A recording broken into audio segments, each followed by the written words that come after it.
now, the Deep Homie Guide to the 21st Century. Welcome back. Deep Homie Guide. Got a very special show for you today. What's up, everybody out there? Today is February 22nd, 2021, and here we are in the Deep Homie studio doing the Deep Homie Guide to the 21st Century. And I'm here with my good friend, Mike Heins. This guy is crazy. He just probably jumped out of an Adirondack stream before he came to see me. He's been cold showering ever since he got out the womb. This guy's hardcore. He's brewing beers all by himself. He's doing all sorts of crazy stuff. Math-whiz. He's on to talk to us today about those cold showers and talk to us a little bit about that cryptocurrency. Mike Heins, everybody. Yo, what's up, Deep Homie Guide? What's up, Karam? What's up, dude? Hi, everyone. What's up, Deep Homie Gang? You can talk to me. You don't worry about that. Oh man, it's good to see you, man. How is today? Today you're working at the school, right? At the yeah, teaching math to the 7th grade youngins at the local middle school.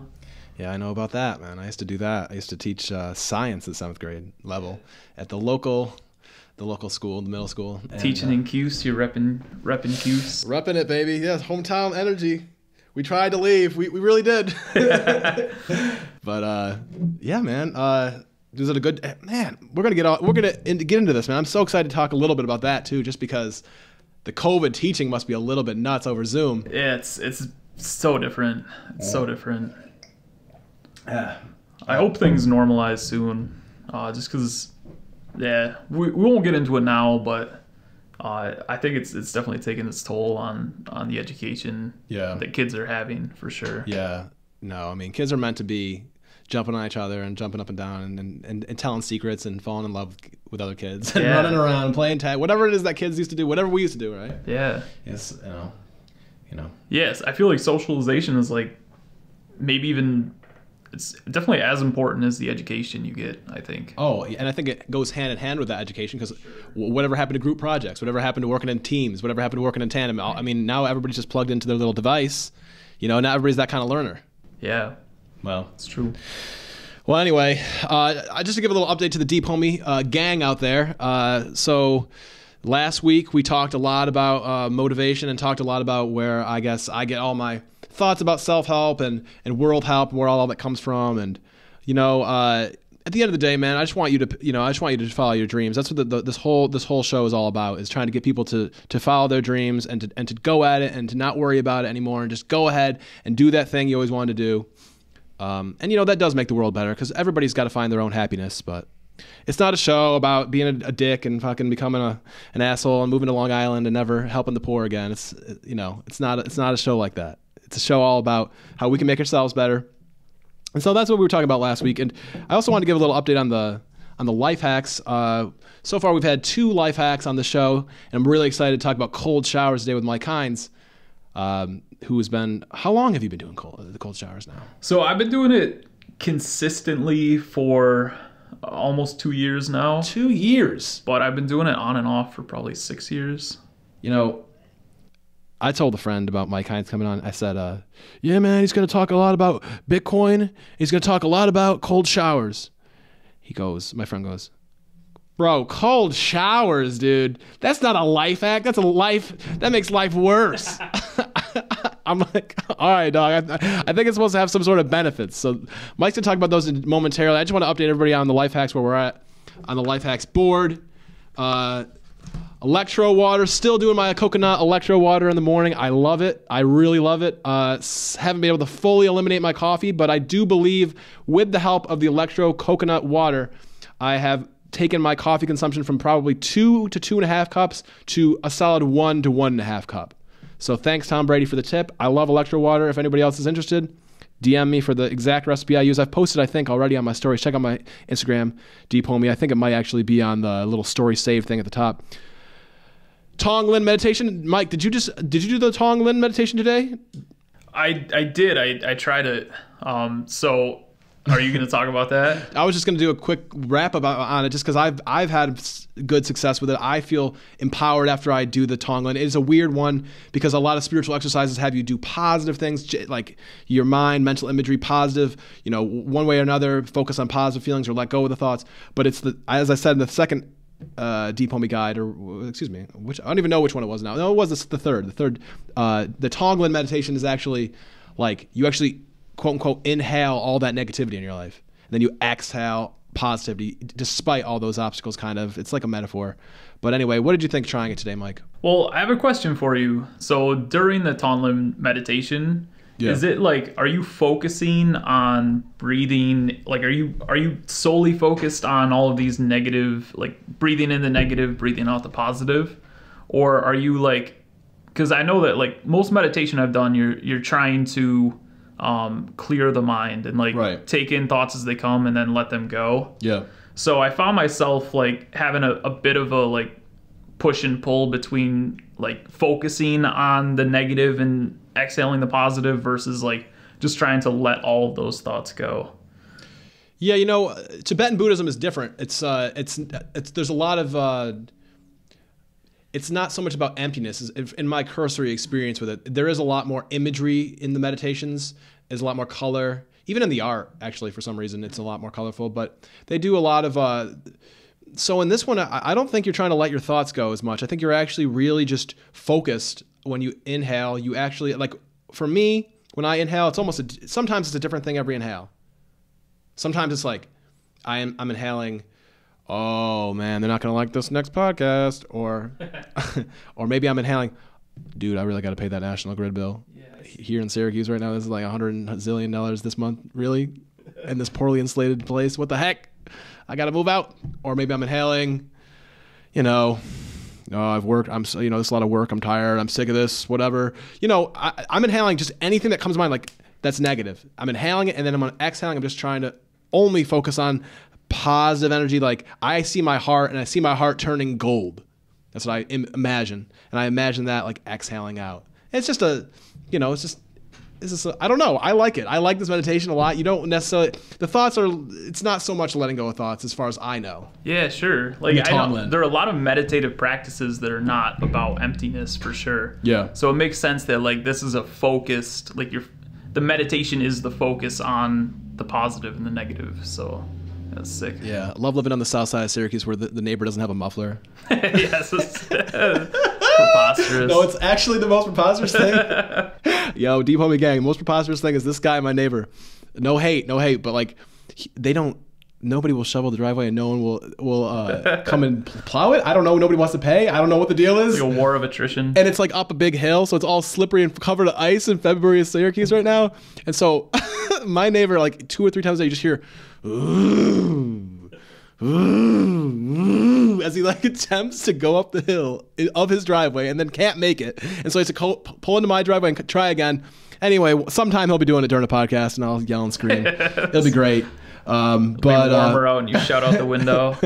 I don't know, but life hacks. Let's just jump right into life hacks actually, because Mike is bringing to the table today some really interesting stuff, and I want to talk to him about these cold showers because, I've had some cold shower experience. I don't even know. A guy like me is always interested in all this self-help stuff. Anything even vaguely self-help or spiritual or practical. I'll try. I've tried it. I've tried different diets. I've tried different things. Wim Hof's been really famous. He's had those viral videos, Mike, last 10 years? I don't know. Ever since Obama era, probably. As far as I remember. Yeah, he's got these viral videos. You guys have seen him, right? I mean, if you haven't seen him, he's like this guy. Where is he from? He's from somewhere Baltic states or something. Yeah, somewhere Norway area. He's Norwegian area. He might be Norwegian. He's in the Norwegian region, and he's that guy who's like he climbed Everest, I think, in a pair of shorts, or he made it mostly way up Everest in a pair of shorts. He's led trips up Mount Kilimanjaro too, of like novices to his program, right. But they just did his breathing exercises, his cold exposure, and they worked their way up to the point where they could hike up Mount Kilimanjaro in just boots and shorts. See, this is preposterous to me and to everybody. I mean, I believe it because I've seen it. A lot of people have seen it. You see the videos of him and his students jumping into frozen lakes. They got to break open the ice and then jump in like the pit of freaking ice water. And you've seen these videos of they did that test, right, in the hospital or once or twice now, where him and his acolytes they were injected with like some sort of minor bacterium or a cold virus or something like that. And then their group versus the sample destroyed the sample. Like the sample, or like the control, right, of regular people who don't do these breathing exercises consistently. They were, in general, sicker than his group. Like, I don't even know if anybody got sick in his group. I don't want to misreport these findings, but that was like at least one study, you know, they were doing better immune-wise. So it's been shown that exposure to cold and like the breathing can increase the number of white blood cells that you have, or like the concentration of white blood cells. And white blood cells are like super important for your immune health and like fighting infections. Yeah. So yeah, it makes sense. So when you first got into cold showers 6 years ago, what benefit were you most interested in? Were you most interested in the immune benefit? You most interested in just like making your body like into a seal so that you would never have to worry, you know, like a whale, and you could just jump into because that's cool. I mean, we live up in the Northeast; it's freezing all the time. Probably increases your circulation and ability to resist cold. What is it that attracted you to the Wim Hof? So I'd say that it was my friend got me into it like years ago back in college. Okay. But I think that what makes it easier for people starting out, because like ideally this is like to help people start out. Yeah. I think it's easiest to start out in the summer. Okay. Because like in the summer you're naturally hot. Yeah. And cool water feels nice, and also like cool water in the summers, if you measure it, it's like mid-60s. So it's really not too cold. Got you. So it's refreshing in the summer, and I think that if you can start at a time that's good for you, like summer you're naturally hot, water's cool, it feels nice. If you can start at a time like that where it's easier and just keep going consistently, then it makes it a lot easier. You can bring it into the seasons. To keep going for sure. Well, no, but my question was, why did you first get into this? So leading into that, I first got into this because of hearing like the myriad benefits that can come along with it. But I think that for me, the most addictive part, or like the part that I maybe derive the most meaning from, is just how present you feel during it. Really? It's like during this whole time where you're like exposed to cold. Yeah. I guess initially you're gonna focus on like, oh man, this is so cold. Like you're just frigid. In this water. So like your mind is singularly focused on that. You're not thinking about like, oh, what do I need to do at work? What do I need to do? What bills do I need to pay? Like the only thought you have is just like, I'm here in this shower right now. Yeah, I mean, and that's a lot different than half our state these days of being is always scattered. It seems like. Well, even in the shower, half the time I listen to somebody talk or I listen to some music. It's like hyper. So I feel like with taking warm showers and just like, I guess life in general, it's people feeling hyper comfortable. Yeah. Like so much of life is comfort. And I think that like the more things you can do that push you out of that comfort zone, the better it is. I mean, I think the thing that kept me going too is, I mean, now, like, once you get to a certain point, like, I've been doing it for 2 years now, I'm just going to always do it. Like, I'm not going to stop doing it. So, but leading up to that point, like, it takes willpower to get into a cold shower, especially when you're, like, you wake up in the morning, you're cold. Yeah. You come in from, I don't know, let's just say you come in from outside, it's, like, it's fridges, like, mid-20s, mid-teens. Yeah. You're cold. Yeah. And then you willingly get into cold water. It takes willpower, and I think that from that willpower it can help you derive meaning too. So you feel like you're putting adversity like into your life because modern life took it away. Now you got to put a couple adverse things in your life for your own personal development, almost your own personal gumption. It's sort of that. I think it's sort of that. It's sort of an antidote to a lot of like what's going on in modern society, right? Yeah. People glued into their phones, people like, I feel like there's an epidemic of like just not being present in the world.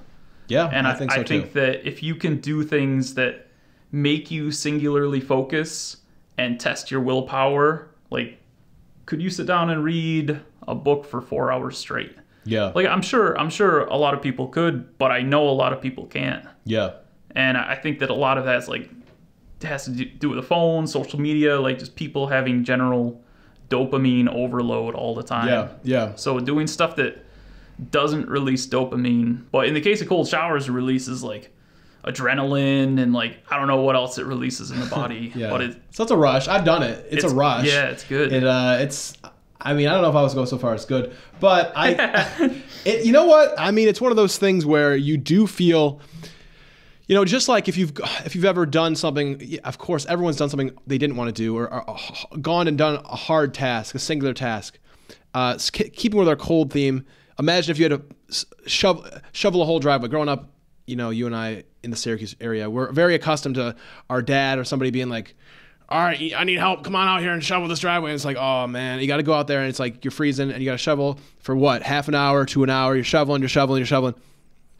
But when you finally do come in, you're like, like you just feel good. Your body moved around. I don't know. I think there's a similar, I'm making a dumb point, but really all I'm saying is you feel good after you warm shower. I feel terrible when I'm in it. I feel great after I'm out of it. After your cold shower? Yeah. I feel great after it's over. So I'll tell you one kind of like funny thing is that whenever I go out to shovel now, I'm usually barefoot and in shorts. Oh, wait a minute. Could you please repeat? You're barefoot? Barefoot in shorts, yeah. What? I think the longest I've been outside barefoot in the snow is probably an hour, maybe pushing an hour and 15. Now that's actually really impressive. That's, wow. So, I mean, you get used to the way your body feels. Like, I've noticed for me, when my feet get numb the first time, it's a false flag. I don't need to worry because eventually my feet like kind of warm up again. I don't know. It's like my body's pushing blood down to my feet or something. But the second time they get numb, that's when I have to go inside and get my little piggies warm. Fuck, man. You're like a penguin now. Wilding around out there. Your feet don't even... So the second time is generally an hour in. It can be less. Okay. But the longest I've been out there, and like if you're standing in one spot, it's in some ways it's easier because your feet sort of warm up the spot where you're standing. True. But you can't do that when you're shoveling. Right, you can't do that when you're shoveling. Unless you have some really long arms like Michael Jordan at the end of Space Jam.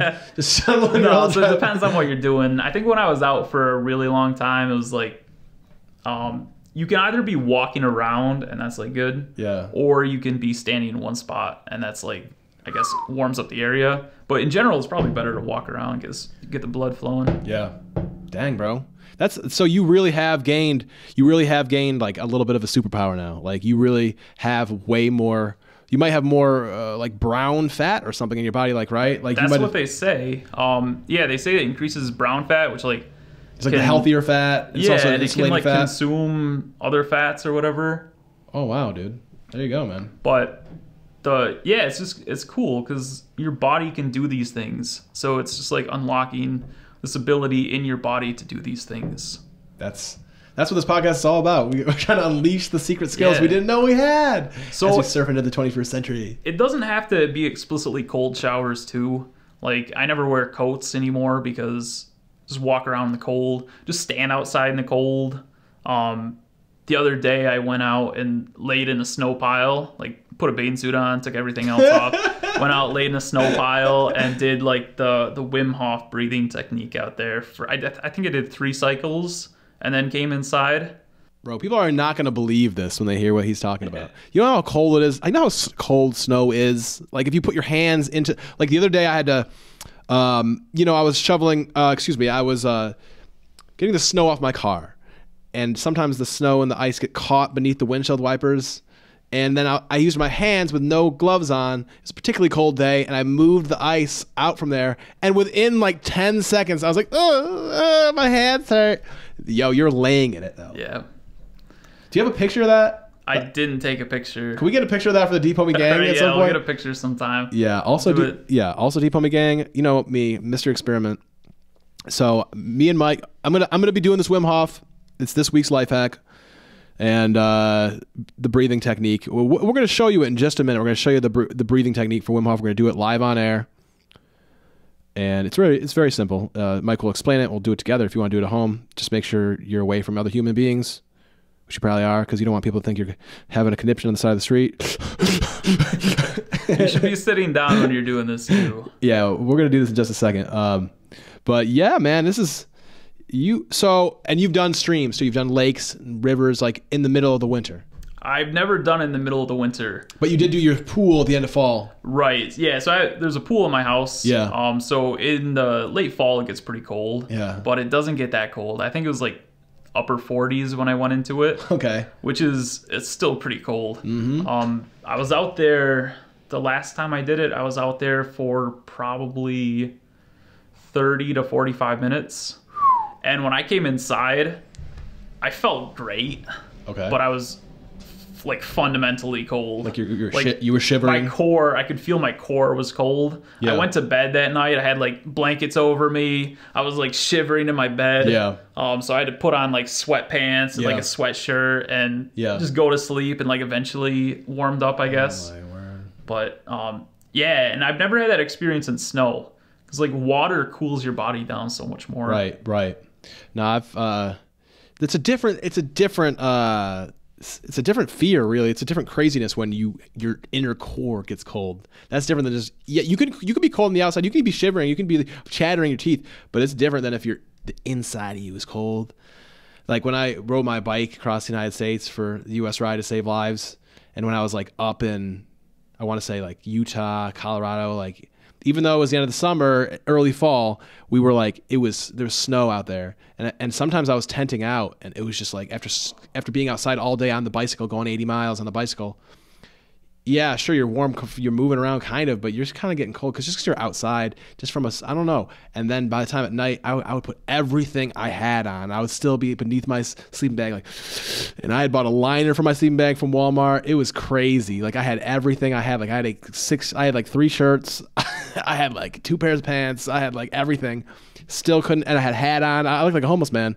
Did you have a gas heater with you?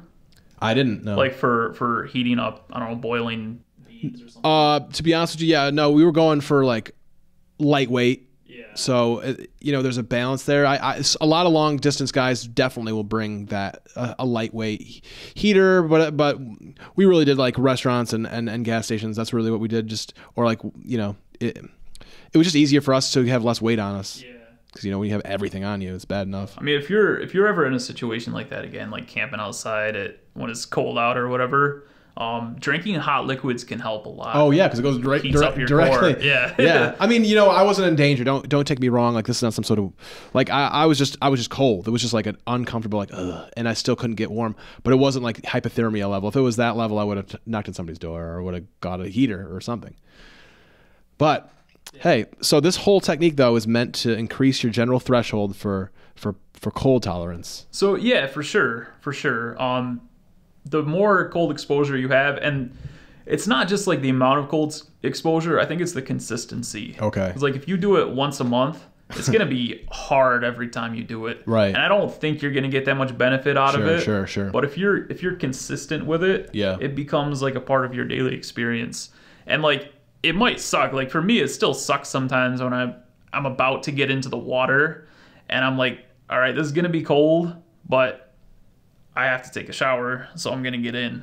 So I think if you make some sort of pact with yourself, I guess this is like true in general, if you make some sort of pact with yourself, like these are things I have to do, then it's a lot easier to do it. Yeah. Well, why don't we, almost without further ado, we'll do this exercise, but basically what I think Mike is presenting to us, Deep Homie Gang, is he's presenting a 2-tiered or 2-part system. The Wim Hof method is a 2-part system.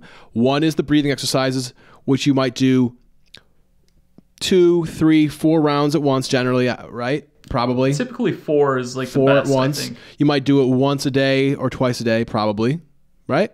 Yeah. You could do it as many times as you wanted to. I think once, if you could do it once a day, that's great. Okay, if you could do it once a day, it'd be great.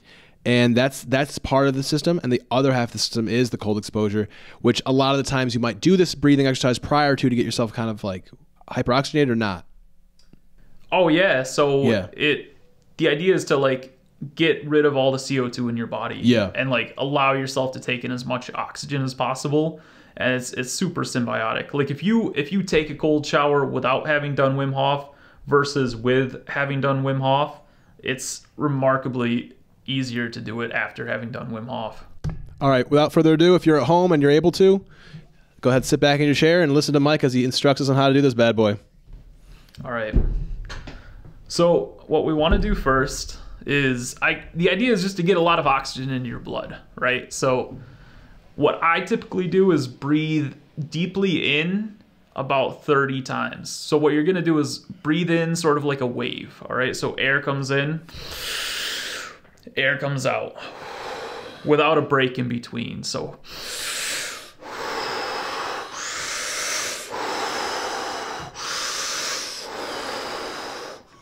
you're going to repeat this roughly about 30 times. I notice when I'm good to go is when like everything in my body is tingling. My like arms are tingling, my head is tingling. That's when I know I've breathed in enough times. And once you're done with that,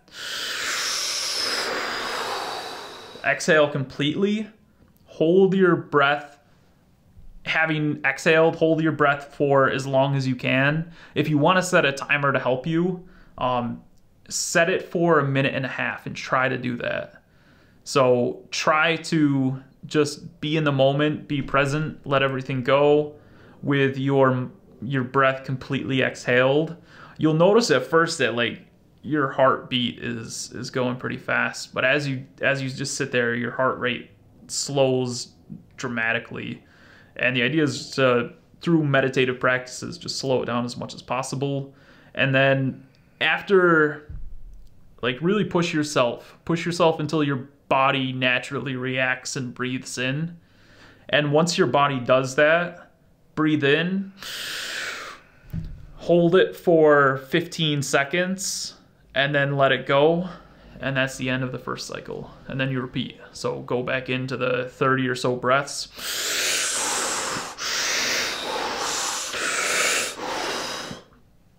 And do the same thing. All right. All right. I got a question. I got a question in the background. Yes, Karam. My name is Kay, and actually, no. So actually, I'm just clarifying for anybody who didn't fully get that. I think he did a wonderful explanation, but those breaths are big belly breaths, right? Like, big belly. Yeah. Fill yourself up. Getting that diaphragm so it's working. Like as much oxygen in as little time. Yeah. Okay. Get that bellows working.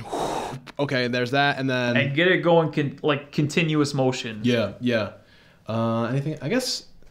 And then I think some people might have trouble getting to 90 seconds at first. If you don't get there at first, don't necessarily. Your body. Yeah, just take that breath in. Go to the next step. What you want to do, and it can be very difficult, but you just want to wait until that involuntary gasp response, because that gasp response is what you're gonna get if you get into cold water too. Yeah, it's the same response. Yeah. Hey guys, if you guys want to be super people, super deep homie gang, you got to do this stuff. It's not always easy.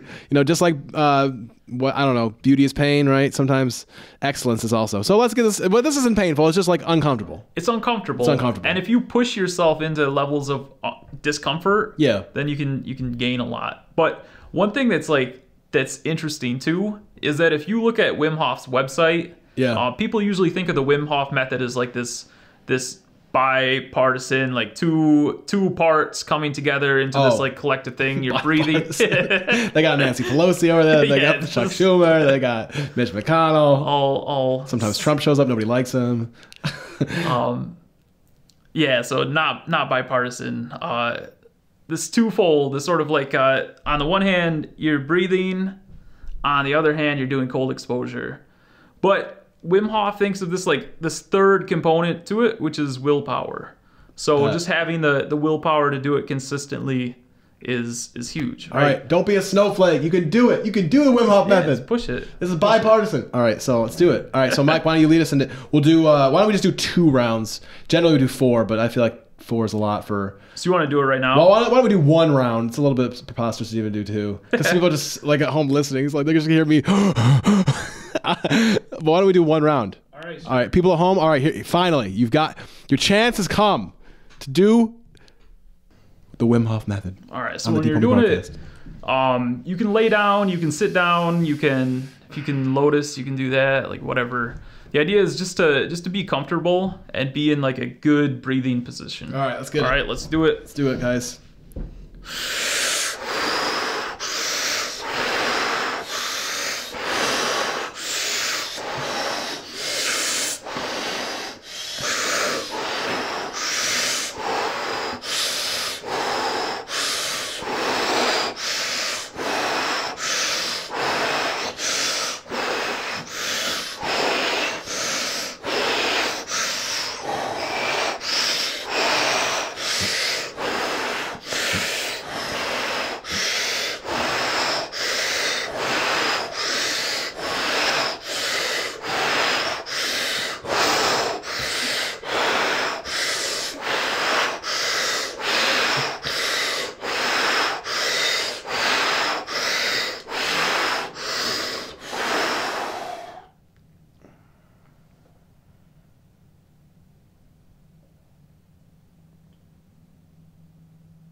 All right, man.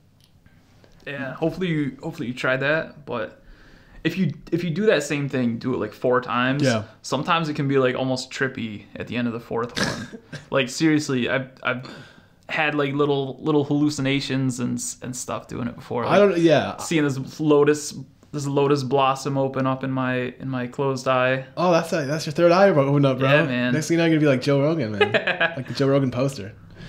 Yeah, man. He's I felt bliss. I really did. Before the uncomfortable part happened, I felt like this like weird just like warmth. You know, like it was cool. I liked it. And that warmth is getting to the cold shower afterward. Yeah. Yeah, dude. I'm gonna get at this. I'm gonna get on my cold shower game. Thanks, Mike, for teaching the Deep Homie Gang how to do the Wim Hof.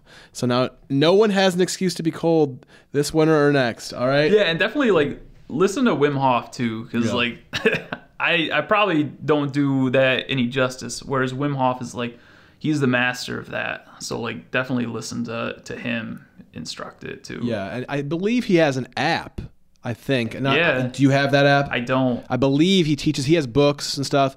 I believe the app is free and he teaches, but don't quote me. But you can look it up on the App Store and Play Store and see. Yeah, and you can find it on YouTube too. Like there's videos of him teaching it. App is probably good because you can get reminders daily to do it.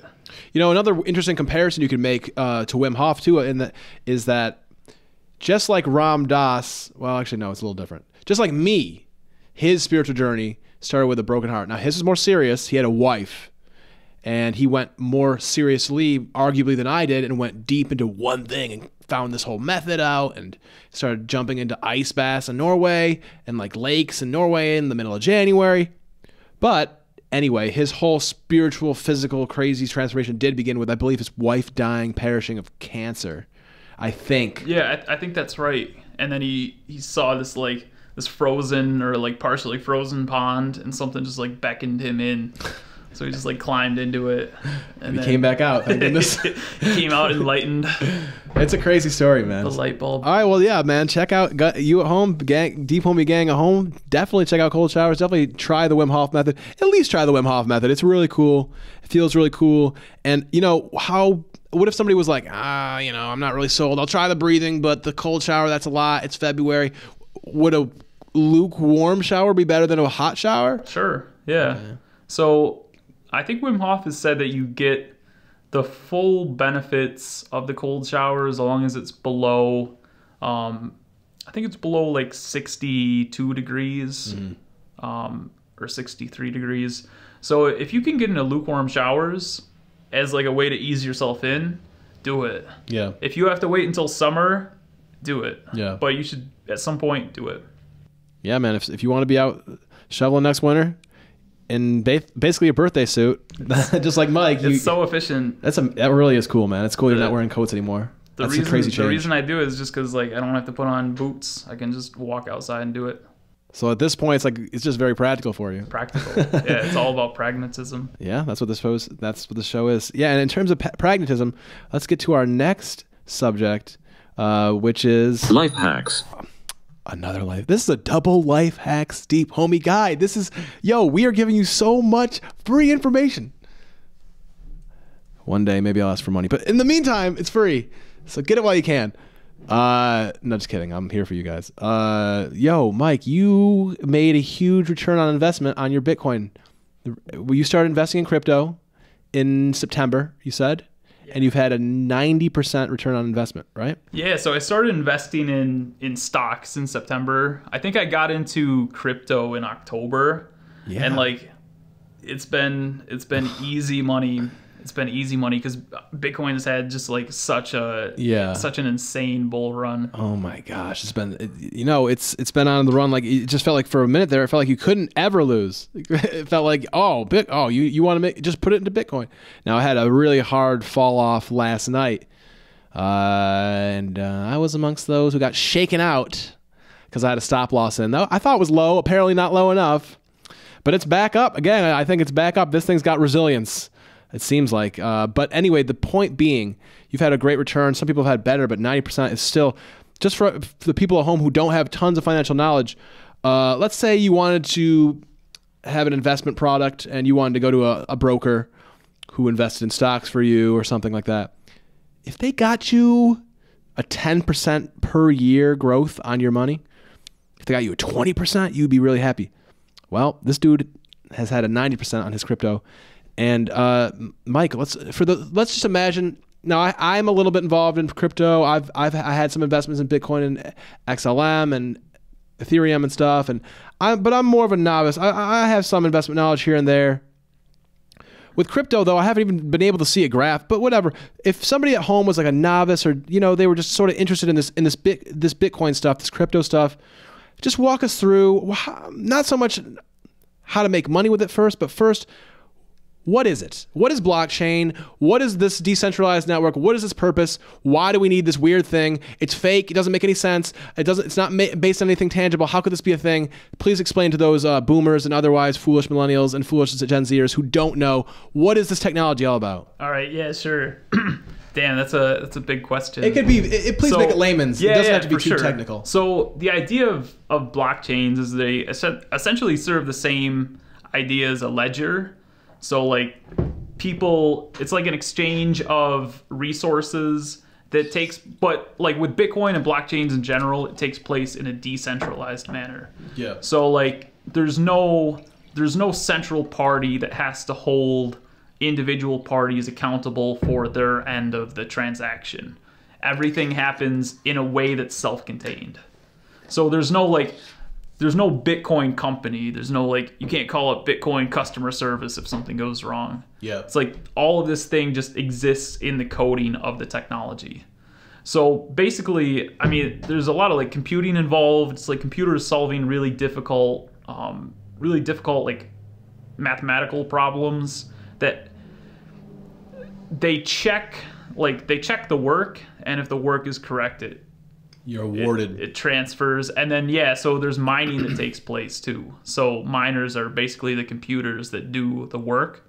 And as a reward for successfully doing the work, they get a fractional amount of Bitcoin. Yeah. But the important thing to know about Bitcoin is that it's fixed.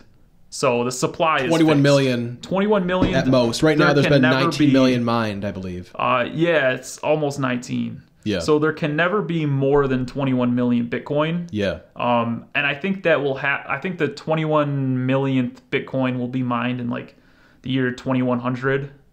Oh, all right. So it's a fixed supply. So as far as like people who are just looking to make money, which I feel like most people who look into Bitcoin are just looking to make money, which is why I think anyone's in it for the most part. But if you're just looking to make money, Bitcoin serves the same sort of purpose that gold serves. So gold is like it's a scarce asset. So it's a hedge against inflation. It's a safe haven asset. Yeah. So as more money gets printed, the value of money goes down. Gold should rise. Gold should rise because you mine more gold, but you can't mine infinitely more gold. Right. So like the amount of gold in the world is increasing, but at diminished rates. Whereas the amount of Bitcoin that can be in the world is hard capped. Once it hits 21 million, there can never be more Bitcoin. Yeah. So if you own one Bitcoin, you own 1 out of 21 million of the entire supply that can ever exist. Cool. That's so, okay. I kind of followed you with the blockchain talk. I mostly got it. Okay, so when I send Bitcoin from my wallet, it's a digital wallet, to your wallet, there's no central network. It goes directly from my node to your node. Yeah, it goes from your device to the other person's device, and it goes through like a supply chain, like a blockchain. So okay, it's like a sequence and of that work. chain is like basically just a network of different computers that are doing different parts of it. Yeah, that's it. And it's different computers verifying the work of other computers too. Okay, to make sure so it's that self-checking. It's self-checking. Yeah, it's self-checking. It can only go one way. And if a computer tries to fake the work, the system will detect that. Okay. So you can't cheat the system. Yeah. But as far as like, if people are just looking at Bitcoin to make money and don't really care about the technology, that's fine. Because it doesn't really matter, right? Like, I'm sure you don't know everything about some companies you invest in. No. Right? You just, chart looks good. Technicals look good, like whatever. Same, you can make money with Bitcoin and like Ethereum, different. Yeah, but Bitcoin and Ethereum, it's like the way they work is like bubble-like. They go way, way, way, way up, and then they pass out. Yeah, and then they do it again. But the cool thing about it, and if you're on YouTube, I would recommend following Benjamin Cohen. Okay. Benjamin Cohen's like crazy thorough crypto analyst. And looking at like historical charts, it does have crazy bubbles. Yeah. Like crazy bubbles going from, I don't know, if you look at what we're at right now, went from like 4,000 up to 56,000, whatever right now. 58, something. Well, yeah. It went up to, it touched like up to 55, 58. 56 now. But what would you say to people who, finish your point, please. So I want to know what you have to say to those two bubbles. It has these crazy bubbles that have like, I don't know, 5, 10, 20x returns. Right. And then it comes back down. Yeah. So at some point, this bubble will end and it will come back down. But the price it comes back down to will be higher than the low point of the previous bubble. Okay. So it bubbles up, it comes back down, it bubbles up, it comes back down. But the general trend is still up. Okay. It's always up. Still an inflation hedge. It's just So like if you're investing right now, this is a hard time right now because it's at all-time highs. It carries a lot of risk. Yeah. So anytime you invest in something at an all-time high, it carries a lot of risk. Yeah. But there's a lot of potential for reward too, because Bitcoin is in like a mode right now called it's price discovery, right? It's not, no one's sure how high it can go. Just like in 2017 when it was climbing its way up to 20,000, no one knew how high it would go. Yeah. And if people invested at 10,000, they could have doubled their money. The problem is you never know when the floor is going to fall out. Yeah, that's the worst And you part. can wake up like crypto is crazy because you can wake up and your portfolio can be down 60% overnight. So I've never gone through that. I've never gone through like a big bear market, but I hope that a bear market comes because that's the best time to make money. So you're going to start shorting and stuff and doing puts? No. So after bear market, when stuff comes back down into its into its like fair value, its non-bubble value, or its like non-bubble price. If you invest at that point, and you're golden. You invest in that point, just hold that. So have you more or less? Does this Benjamin Cohen guy on YouTube? Are you mirroring his trades or his moves, or are you just taking his advice to heart? I haven't been, because I went heavy in my investments early on, and his advice is always to DCA, like daily cost average, I think is what it stands for, but like buy consistently these cryptocurrencies during their low points. So when they're around a fair value. And if you look at his videos, he shows you like the technicals of what's considered the fair value. And it's based on the moving averages of Bitcoin. 220 day. And I think it's usually 200 day or 200 week. Okay. And it cycles between like the exponential and the daily moving average. Yeah. But anyway, like the charts break it down really easily. We're like way inflated from that right now. Right, way off, but outside the Bollinger Bands kind of thing. Way outside of the. Oh, we're not even near Bollinger Bands probably. But like as far as the like fair value goes, we're like way out of that. But we're not as overheated. Like if you look at the technicals, we're not as overheated now as we were in 2017. Okay. Based on like how many times it is off of the fair value. Right. Okay, so we are certainly not financial advisors here on the Deep Homie Guide. Neither me nor Mike have any sort of certification. Please do not assume so, and please do not follow anything we say without 1,000 grains of salt. But it sounds like what you're saying to me is there's possibility there's still more room for Bitcoin to run, even at the levels it's at now. So what I would say is that as far as a bull run goes, I think that Bitcoin is in the middle of a bull run that could probably go at least a year. But I think that you should expect some really big dips along the way. Some big turbulence moments like yesterday. So it could go, I mean, yesterday is like tame by comparison to some dips. Okay. Like in my time in Bitcoin, I've gone through... In my time, I've been doing this for 6 whole months. And I haven't gone through any of the nasty, like the bear market dips, but I went through a 20% overnight dip.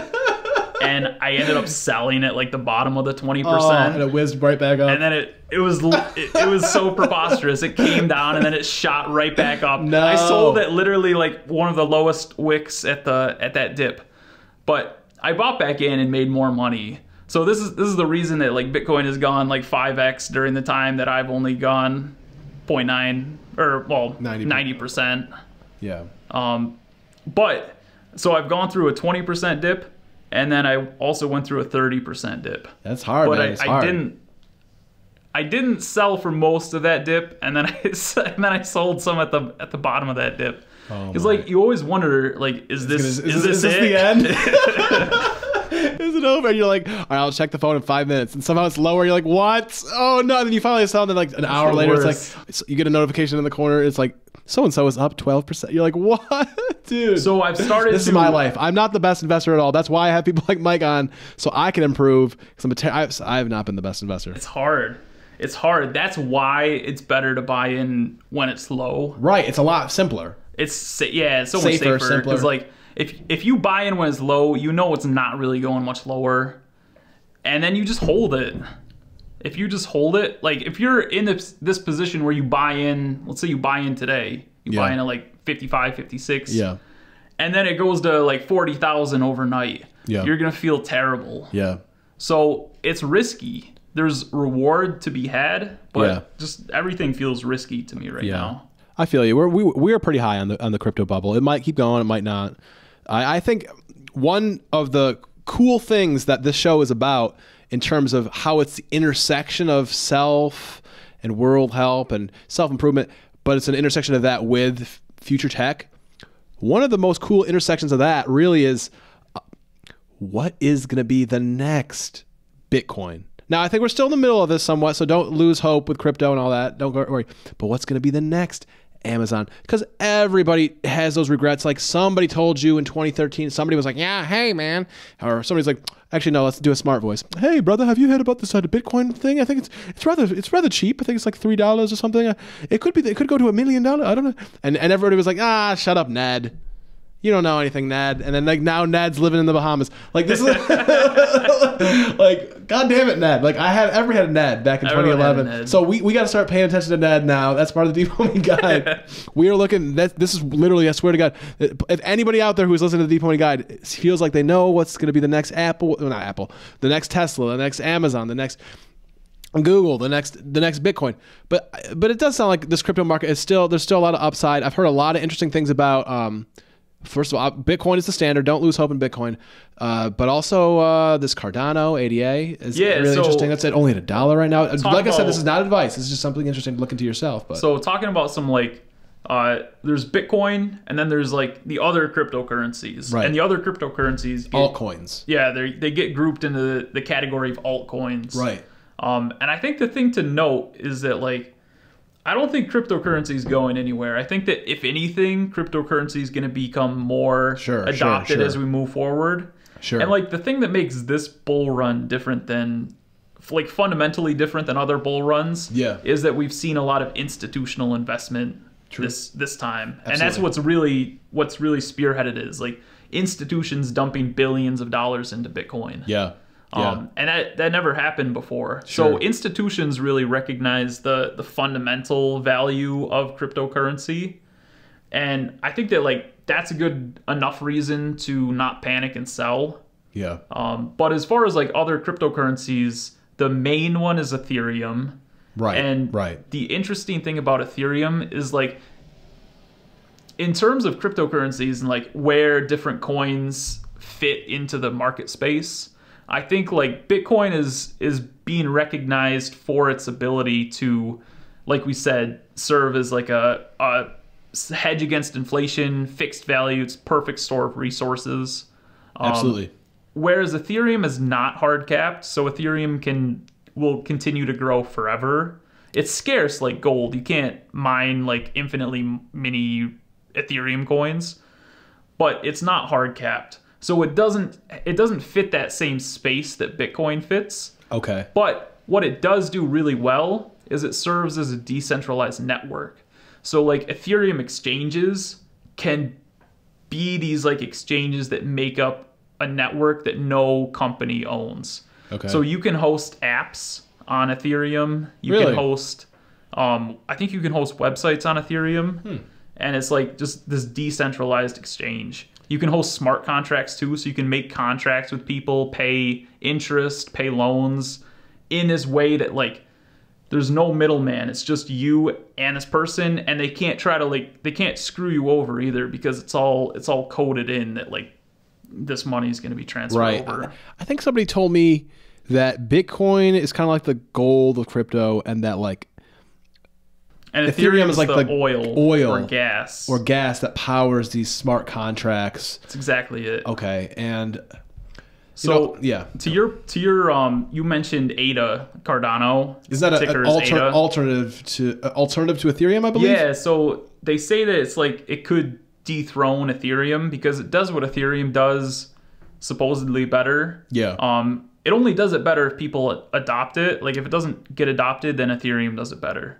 True. But it does a similar thing to Ethereum where it tries to make a decentralized network. And the ADA token, the Cardano token, is the liaison or like what facilitates that network to exist.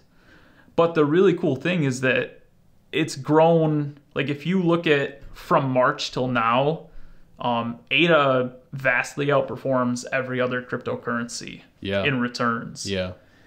And it's still like right now it's about $1, which is pretty insane that it's grown so much this year.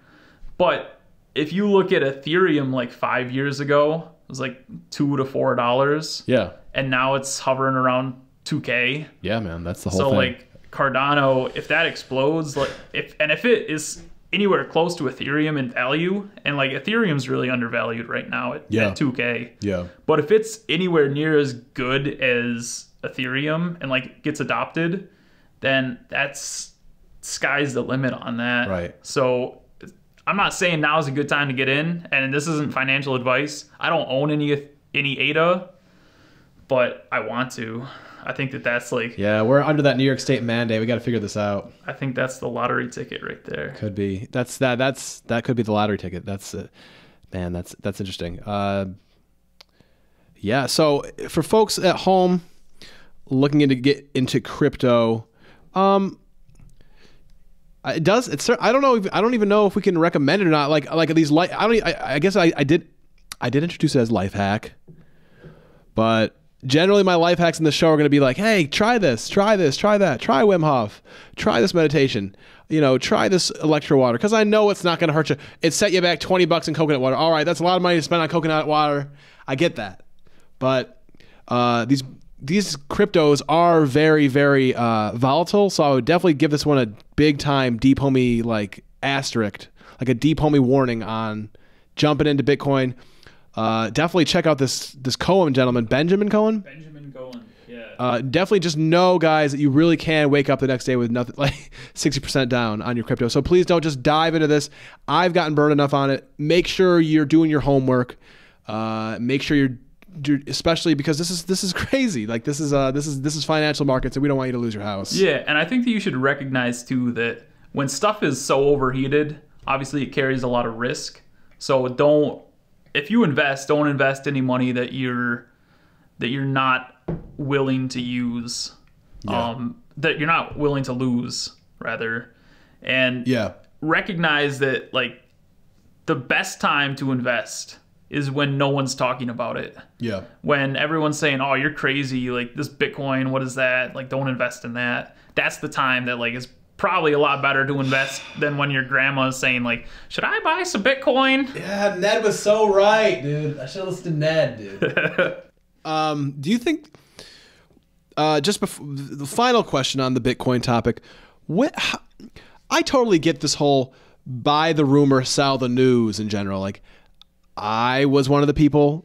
Yes. I don't see that. I don't get that. You don't agree with that? Because I've been through it, but it doesn't make sense to me. When it came out that Pfizer was going to be the one distributing the vaccine first, I was like, oh, sweet, buy some Pfizer. And then it plummeted after that. And I just don't it seems like it should be opposite. So can you? Well, no, I mean, did you feel like that? Did you feel like you got it once it had hit news, or do you feel like it was rumor?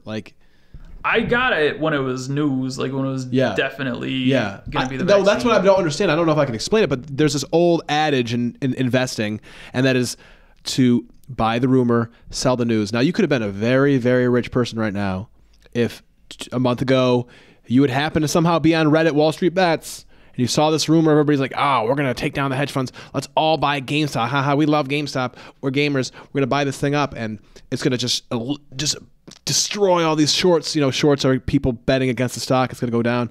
And if stock starts to rise, those guys are forced to buy in, increase, so they don't lose their, everything. They got to buy in at increasingly higher prices, and that just adds fuel to the fire. And so this whole GameStop thing, if you had bought the rumor when it was on, still basically on Reddit, when the Wall Street Bets only had maybe 1 million or less or whatever, people following it, well, that thing went from what, $4 or something or less to 400. Yeah, I think it pumped up to over 500 at one point. Yeah, man. So, but the news broke that week, or a couple weeks in, it gone, and by the time, I don't know, Tuesday of that week or something, it was at 40, and then Wednesday it was at 80, and then on Thursday it was at 200, and then or whatever, and then on Friday it was 385, 500, and all that stuff. And I was one of those fools that I got a phone call. Somebody's like, "Hey man, Deep Homie K, man, have you heard about this GameStop thing? We're sticking to the man. We're gonna stick to the hedge funds. We're gonna do this thing. This thing's going all the way to the moon." So I bought it at 325 and basically passed out by the time Monday, Tuesday came around. This thing was passed out at 200 and 100. I was like, so I lost a lot. But in that case, I had bought the news instead of buying the rumor, selling the news. But what I don't understand now, in that case, there would have been extreme supply demand. There would have been extreme demand upon news, and it would have probably killed all those shorts, and it would have had a huge short squeeze, as theoreticized, if Robinhood and the rest of the apps or whatever, or the SEC or somebody hadn't colluded to make sure we couldn't buy them. That you couldn't buy, because you couldn't buy GameStop and AMC by the time you got to Monday, Tuesday. Right. So in that case, this is my question to you too. I mean, I guess we both don't know. We don't understand the supply. But what I don't understand is why supply and demand, and it would seem like that's the opposite of supply and demand. Like with Bitcoin. Right now, we're at news with Bitcoin. We're past rumor. with Bitcoin. So you would think supply's up, or sorry, demand's up, supply stays about the same, so price should go up.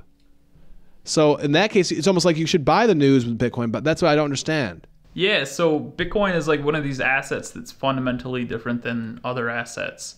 Because you're right, like as people own Bitcoin, there's less supply of Bitcoin. Because the only thing to be aware of is that there's still companies mining Bitcoin, and the companies mining Bitcoin are super profitable right now. Like if you follow stock tickers, like the stock ticker Riot, that's gone up. I started trading that when that was like $7 a share. I forgot. I keep seeing that jump in the corner of my vision on Yahoo Finance. Yeah, I started trading that when that was like $5 or $7 a share, and the other day I checked, it was like $80 a share. So it's like people want to get into crypto, but they don't want to be exposed in Bitcoin, so they go through like Riot or other mining companies as like a way to be exposed, but not actually in crypto. But they want to have their FDIC insured accounts with E-Trade versus like Bob's Wallet or whatever these crypto exchanges are basically. But yeah, as far as like supply, so there's more supply of Bitcoin constantly being introduced to the market, except with this institutional investing, they've been buying it faster than miners can sell it. But that assumes that miners are all selling. So like miners generally hold a certain amount of Bitcoin and don't sell it, because if all the miners start selling their Bitcoin, then they're going to flood the market. The price is going to go down. Yeah. And I think that that's likely what happened during the times that it corrected like 20%, 30%. Is probably like miners just dumping their supply of Bitcoin when it's high. Yeah. And that causes the price to dump. Yeah. So if you're a miner listening at home, please stay at school and stop coming into the Bitcoin market and mess things up for us. We just want you to stay in school if you're under the age of 18. And all right, that was bad humor, but sorry. Anyway, okay, so you're theorizing that it could have to do with the miners. Yeah, because they're the ones who can still introduce supply. Yeah. So there's like new supply coming in through miners, and there's existing supply being traded on the markets. Yeah. So I guess it's like, I don't know, GameStop is such an exceptional case because it rose from $4 up to like $500. But so much of that was because of the short squeeze, and I guess because of the hype. Well, they thought that it was going to really squeeze even more than that, but who knows? It probably would have squeezed, but like other hedge funds started bailing out the hedge funds that were caught in it. But it's so interesting, and I would love to see how the government responds to what happened. Well, I can't wait to see the movie. I think that the rights. Well, they're suing. I believe they're doing congressional hearings, or maybe they're suing the dude who had the most. What was that guy's? The kitty guy. The guy from GameStop, from the Reddit guy, some dead kitty. I know Real Fucking Value, I think is his name. I know they're doing an investigation, but aren't they going to like interview the Robinhood CEO too? Yeah, Vlad was, I believe, Vladimir given or whatever testimony before Congress. Because like if you look at the criminal activity in this, I feel like it should fall on Robinhood and whatever other companies colluded to just halt the sale of Bitcoin or of GameStop. Well, I don't even understand it very much. I heard Vlad. Now, have you heard of this? Oh, man. What is that app called? I'm about to have to look it up. You know that? Have you heard of this app where people go on? It's like podcasting, but people go on. It's basically just almost like a phone call. It's like this app that you go on to, and you could hear somebody talk, like a podcast or something like that. It could be a number of people talking on a line on there. You just hear them talk. Like I heard Elon Musk talk on this app the other day. Oh, yeah? Oh, no. I heard him on the YouTube video. I'm not talking sense, but guys, I think this is like a new Is it Telegram? I've never been on Telegram. No, it's not Telegram. Oh, I found it, yo! Clubhouse. Clubhouse? Yeah, Clubhouse. So I had watched an Elon Musk interview on Clubhouse. So Clubhouse, I'm not on the app because nobody invited me. Hey, if anybody's on Clubhouse, I would love it if you could invite me to Clubhouse. It'd be really cool. But yeah, it's like this weird app that you just go on and like listen to like people talk about stuff, and it's like kind of like podcasts almost. So how can this be the future if it's like invite only? I don't know. It's not. I think it's like this. Is it still in beta? I think it's in beta. Gotcha. And that's why it's only on the App Store, because it's like they haven't expanded to Android yet. So I think regarding GameStop, I feel like Robinhood and like the other brokerage liaison companies that. Oh, my whole point was that Vlad was on there talking to Elon. Oh, yeah. Now, Vlad, I'm trying to stick up for him for a second. Not really, because I feel like everybody hates him. Maybe he's just a weasel. I'm not sure. But he said on Clubhouse, he was saying that, I want to say the SEC, don't quote me, look it up, look up the Elon Musk Clubhouse interview. Maybe it was the SEC, or maybe it was some other agency. They came to him on the second or third day of this price increase of craziness of AMC and GameStop and BlackBerry. And they were like, hey, you got to write us a $1.5 billion check for your reserves. You don't have enough reserves or whatever for this crazy demand for these stocks. It was something like that. And he was like, oh no. And then the Vlad or whatever and the regulators negotiated all day and they weaseled it down to $800 million or something for reserves. And then but they had to put a pause or something on the trades because they just didn't have enough reserves to legally do it. Now that's what he was saying on the Clubhouse interview. I don't really fully understand it. But that's what he said. So that's interesting. I'm interested to hear his testimony in front of the government. Yeah. Because in any case, they're probably legally within their rights to do what they did. And I think they are. So I think they'll legally be covered. Yeah. But I don't think that what Reddit did, I don't think that what anyone did on there was illegal. Yeah. I don't think it should be considered illegal. No, I don't think so either. Because these stocks were way over shorted.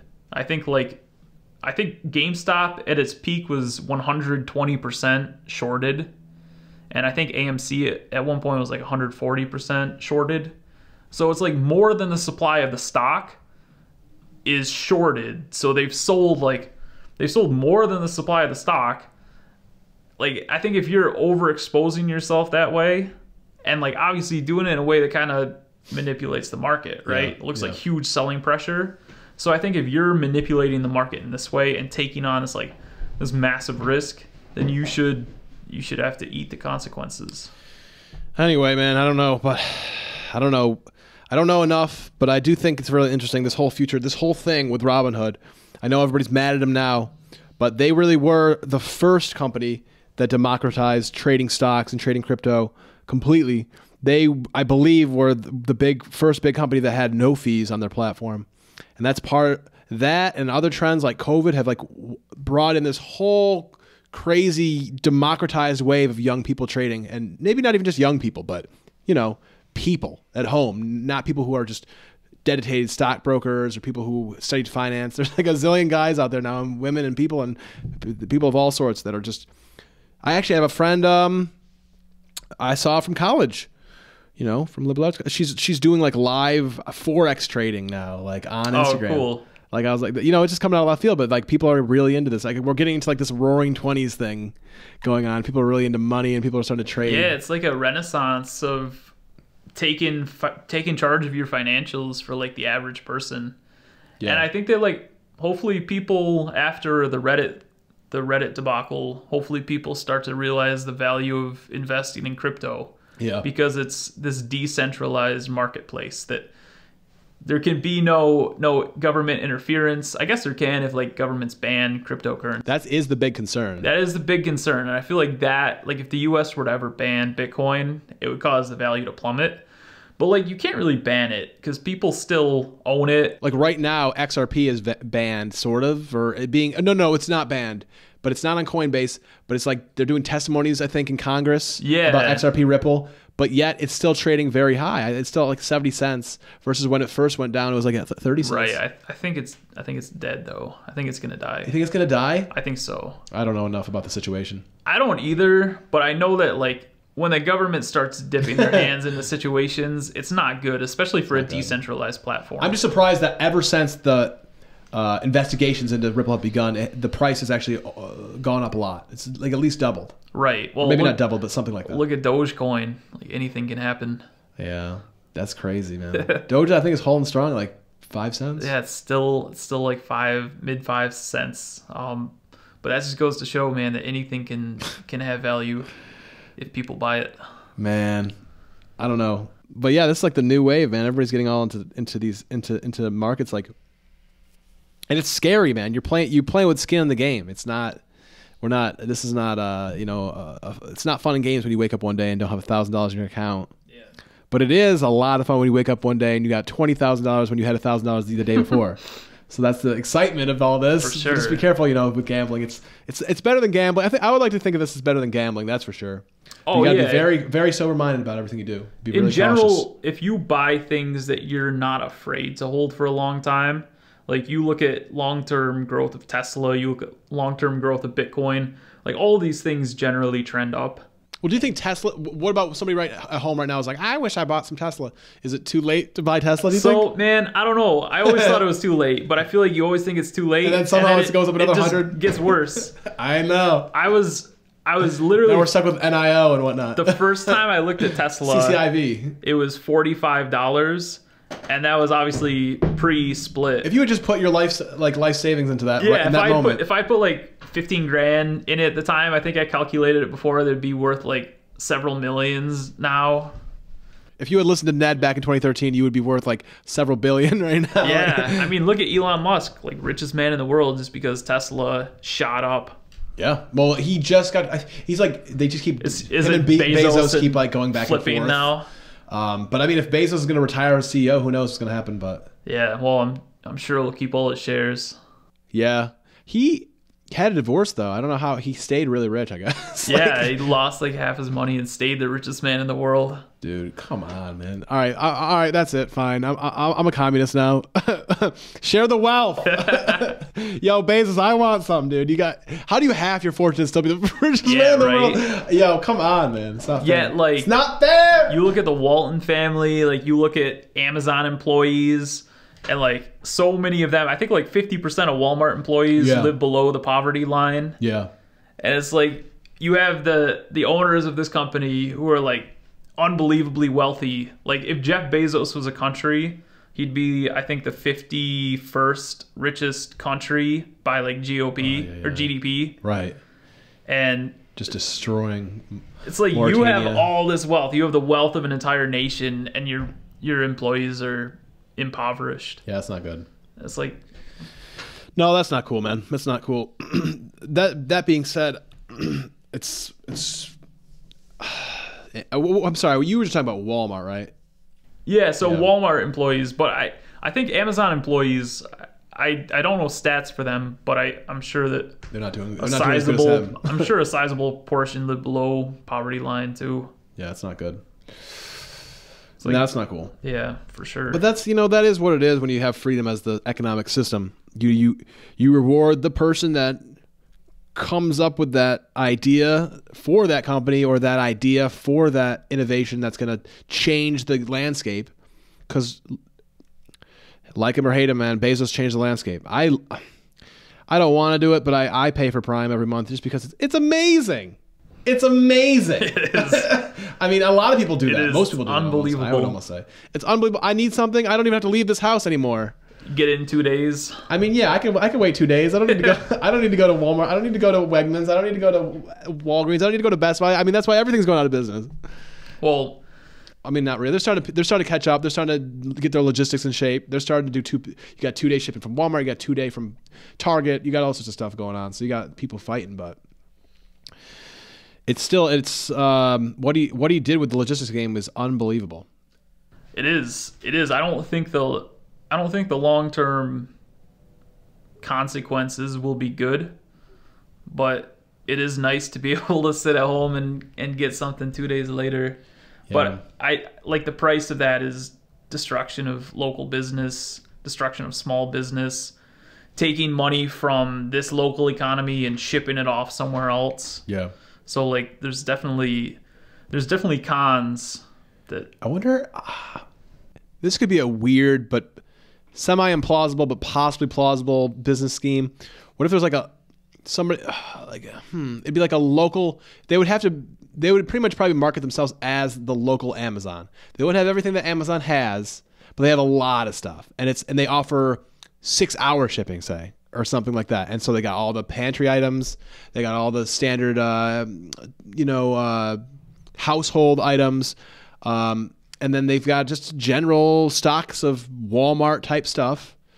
And so they don't have every single thing that Amazon has, because Amazon has everything and then some. But they have like, say, 50% or 70%, but it's a local guy. So it's like Bob's awesome logistics center, and it's like local to Syracuse, and you sign up for $5 a month, and they do the same thing Amazon would. Sure, you don't have as much supply, but you're supporting somebody more locally. I don't know. That's like the only thing that comes to mind to think, how could these guys compete? But then at the same time, though, that's still like a big like hub. That's still like a big like place. It's not right. It's not like a local. You think of a local mom and pop. You think of like an old mom and dad or something. Or you think of like a storefront with like some tchotchkes and some.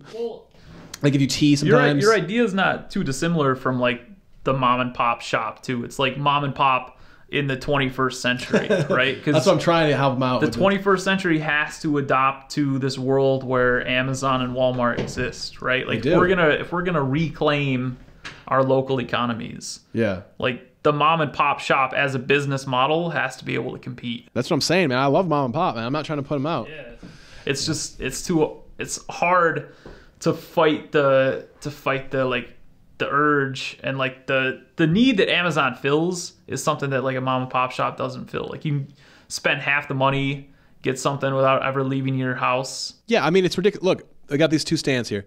How long would I have had to call places up or schlep around Syracuse to finally find a specialty store? Yeah. And I know some local business owner, if they're hearing this right now, is like shaking their fist at me at the local like Camber place. I get that. I get it. And actually, now that I think about it, I think I maybe know where maybe I could have gone. But I still feel like it would almost be a risk. It'd be like I'd be coming there like, hey, do you guys have like those arm things for like the mics? Oh yeah.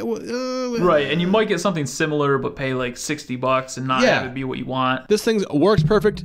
And it's like $20, and it came from Amazon, and I didn't have to leave my house. I literally walked out front one morning, and there they were. Yeah, I got my fiance. She wanted a banjo-lele for her birthday. It's like a ukulele with a banjo bottom. Oh wow. So I looked around different local music stores, and like of course no one has a banjo-lele, right? It's too specific. Amazon has like every model of banjo-lele that exists. Yeah. It was like free reign to choose, shipped right to my house. It's like, man, I want to buy local, but like, one, you don't have this, and like, two, this is so convenient. And another thing too, I think, is as we transition in this 21st century, people do talk about how we shift to a more service-based economy as well, right? Service. Excuse me. That swallowed little of the old. You ever just drink and not even drink? Like, we're transitioning into more of a service economy, so you're gonna have more. Just like what is the economy gonna be? Like, you're gonna have a lot of the big tech stuff coming from corporations, but you're gonna have small mom and pop where food, restaurants, local services, local handyman. So somebody comes over and fixes something. Somebody comes over. Well, but so I don't know. Maybe the tech game is probably, honestly, I feel like the tech game is probably a little bit lost. Yeah, tech game. I don't see any way that local can compete on tech. No, I think that what the market that local has is obviously proximity, right? If you're local, things take a lot less time to do. Distances are a lot less to travel. So something just like you're saying, services. Like something that can be done by people coming to you. I think that's where the future is, right? And I think that anything that can be done remotely will be lost. Yeah. And I guess maybe the antidote to that would be to have different communities that have local services and also have remote services. Because even if those remote services aren't necessarily servicing like the local community, which would be the goal, they'll be servicing communities and bringing in money. So it's like there's always going to be this exchange of money outside of the local economy, but as long as that local economy can pull resources into it from outside, it's going to balance out. Yeah I guess just if you were somebody at home who was like, man, all my life I just wanted to do the next best Buy. Like, I don't know if I would recommend. Don't do that. Going in that direction. Don't do that. All right, man. We've had a very wonderful conversation. We've already made it past an hour and a half. Wow. So, I mean, I want to wrap this one up here in the next couple of minutes for the folks at home. But I think we've covered a lot. We've covered some life hacks today. We talked about your cold shower experience and how it's made you more resilient. And I'm excited to try again and get back on the horse. For the Deep Homie listeners at home, I guess because look, Mike said, hey, if you make a decision for yourself and you just decide to stick to it, you'll do it. Well, some people don't have as good as self-control. So that being said, I'm going to make an external standard for myself so that I am able to do this, because I'm not going to want to do it. So I'm going to start taking these cold showers doing Wim Hof every day. And in the next couple of weeks, I'm going to go with Mike to a local stream or river or lake body of water and film us jumping in and frolicking. Let's do it. He's already excited to do it. I don't know how I feel, but we're going to do it. It's going to be awesome. Oh, how do you get this to work? So guys, I guess I'll close with one thing about cold showers is that if you go into it with a mindset that the only water setting you have is cold, then it's just water on. It's water on. Heat's not an option. So if you just turn water on and you just think like, I only have water, I don't have hot and cold, I just have water. Oh my! Then like you can do it. And on that note, Deep Homie Gang, remember, beauty is pain and pain is beauty. So anyway, this has been the Deep Homie Guide with Mike Heins today. I'm your host, Deep Homie K. This is Mike Heins, and this has been our signing off moment. And I'm going to join you, you're going to join me, and I'm going to join you in the future. But for now, remember, keep it deep, homies.